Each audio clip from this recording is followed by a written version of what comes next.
పని ఎక్కువైంది, ఆలోచన ఎక్కువైంది, నిద్ర తక్కువైంది, అందుకే తిండి ఎక్కువైంది.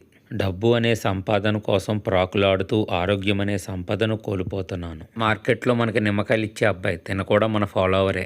ఇందాక చూపించింది మార్కెట్కి వెళ్లే ముందు తిన్న టిఫిన్. ఇప్పుడు తినేది మార్కెట్ నుంచి వచ్చాక తిన్నది. మా ఇంటికి దగ్గరలోనే అమూల్ పార్లర్లు ఓపెన్ చేశారు. అమూల్ వాళ్ళు అందించే అన్ని ఐటమ్స్ మాక్సిమం ఇక్కడ దొరికేస్తున్నాయి. వీళ్ళ దగ్గర నాకు బాగా నచ్చి కొనుక్కున్న products almond chocolate box super ఉంది. అండ్ మినీ డార్క్ చాక్లెట్స్ ఇవి కూడా అదిరిపోయాయి. అండ్ ఆల్మండ్ బార్ ఇది అస్సలు నచ్చలేదు నాకు. ఇంటికి వచ్చేటప్పుడు దారి మధ్యలో కమలాలు కనబడ్డాయి. 2 కేజీలు 100 అన్నాడు, తీసేసుకున్నాను. మళ్ళీ బయటికి వెళ్ళి ఇంటికి వచ్చేసిన తర్వాత మా అమ్మగారు మిగిల్చిన టిఫిన్ని తినేశాను. ఇంకా మధ్యాహ్నం 2 గంటలకి మనం భోజనం చేయకుండా కొంచెం బుద్ధి మార్చుకుందాం అని చెప్పేసి చపాతీ, పన్నీర్ కర్రీ అండ్ ఇంట్లో మిగిలిన హెల్దీ ఐటమ్స్తో కలిపి తీసుకున్నాను. 4ంటికి ఒక కమలా లాగించాను.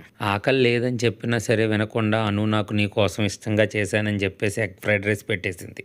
ఇష్టాలు కష్టంగా మారినప్పుడు కష్టాన్ని ఇష్టంగా మార్చుకోవడం కొంచెం కష్టంగానే ఉంటుంది. మళ్ళీ అత్తగారింటికి వచ్చాం. గోంగూర వేరుశనగ గుళ్ళతో చేసిన పచ్చడి ముద్దలు 4 తిన్నాం. 4 ముద్దలు ఏం సరిపోతాయండి ఈ పొట్టకి. అందుకే బయటకు వచ్చాక పూరీ తిన్నా.